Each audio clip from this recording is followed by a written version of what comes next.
राजनीति में जब भी धर्म जुड़ जाएगा तो आपके वास्तविक मुद्दे दूर हो जाएंगे और धर्म वही बीच में लेके आएगा जो मुद्दों से भागना चाहता है। हम सरकार को मुद्दों से भागने देंगे। मेरे मित्र, आप लोग हंसोगे, मैं कानून व्यवस्था का सबसे बड़ा प्रमाण मैं ही खड़ा हूँ। मेरी पीठ पे गोली लगी हुई है। ये उत्तर प्रदेश की कानून व्यवस्था का जीता जागता सच है। आज का इसमें जो देखा जा रहा है कि जो राजनीति है अब कहीं न कहीं धर्म को लेकर हो गई, तमाम विवाद खड़े हो रहे हैं, चाहे रामचरितमानस को लेकर कहा जा रहा है तो अब सनातन धर्म को लेकर आप क्या? मैं फिर ये कहूंगा कि धर्म आदमी का व्यक्तिगत मसला है। कोई किसी धर्म को मानता, कोई किसी धर्म का अपमान करने का अधिकार किसी को नहीं, लेकिन राजनीति में जब भी धर्म जुड़ जाएगा तो आपके वास्तविक मुद्दे दूर हो जाएंगे। आज महंगाई है, बेरोजगारी है, आज जो है कास्ट एट्रोसिटी हो रही है, आज तमाम तरह से जो है नौजवान परेशान है, पेपर लीक हो रहे हैं, दरोगा भर्ती में आप देखो, 69 शिक्षक भर्ती में आप देखो।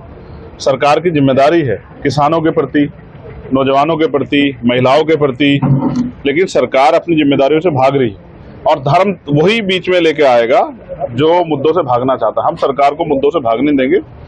जातिगत जनगणना हो या 69,000 शिक्षक भर्ती में घोटाला जो हुआ है उस पर शिक्षा मंत्री पे कार्रवाई हो, या दरोगा भर्ती में जो घोटाला है उस पर कार्रवाई हो, या नई नियुक्तियों में जो है नई नियुक्तियां आए, बैकलॉग भरे, प्रमोशन रिजर्वेशन, ये जो बुनियादी मसले हैं इन पे हम लोग सरकार को खींचेंगे। नौजवान परेशान घूम रहा है पढ़ा लिखा, सरकार जवाब देने को तैयार नहीं, तो हम मुद्दों पे रहेंगे और सरकार को भागने देंगे। सरकार ने बहुत वादे किए थे, किसानों की आमदनी दुगनी हुई, बिजली का बिल आधा हुआ, किसानों की बिजली माफ हुई, ये सब चीजों का जवाब जो है ना सरकार को देना पड़ेगा। लेकिन इसमें जिस तरह से देखा जाए योगी सरकार ने कानून व्यवस्था को लेकर दावे किए जा रहे हैं, विवाद तमाम घटनाएं भी सामने आ रही है।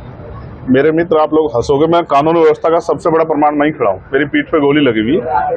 ये उत्तर प्रदेश की कानून व्यवस्था का जीता जागता सच है और आप शायद हिम्मत ना जुटा पाए, मगर मुख्यमंत्री को बताना चाहिए कि जिस जहां पार्टी के राष्ट्रीय अध्यक्षों पे गोली चल रही है उस उत्तर प्रदेश में कानून व्यवस्था कितनी अच्छी हो।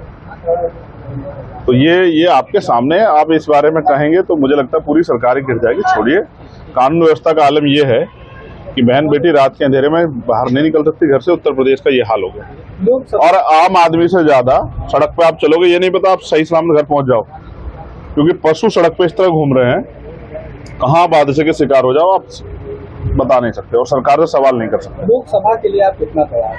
लोकसभा के लिए आजाद समाज पार्टी मेहनत कर रही है।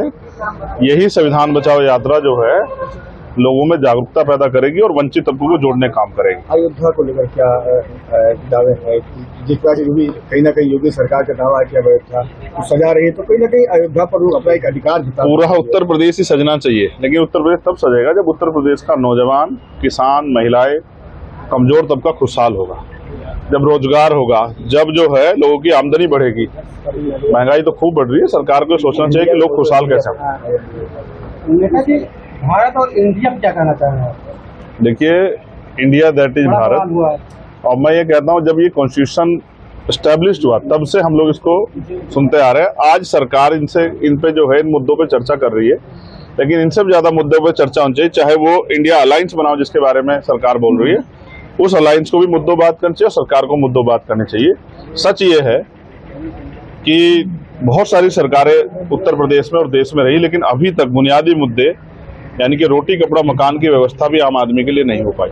आप अपने क्षेत्रों में जाकर देखोगे, आज भी कच्चे मकान मिल जाएंगे, आज भी आपको ऐसे घर मिल जाएंगे जिन पे इलाज के लिए पैसे नहीं है, जिन पे अपने बच्चों को पढ़ाने के लिए पैसे नहीं है, जिन पे शादी करने के लिए पैसे नहीं है। ये जो बुनियादी मुद्दा, हम चांद पे जाने की बात कर रहे हैं, बहुत अच्छी बात है, गर्व होता है कि हम चांद पे चले गए, लेकिन यहाँ जो देश में अभी जो है, जो कमजोर लोग, जो गरीब लोग परेशान है, उनके बारे में सरकार को सोचना चाहिए। आप समर्थन करते हैं भारत का?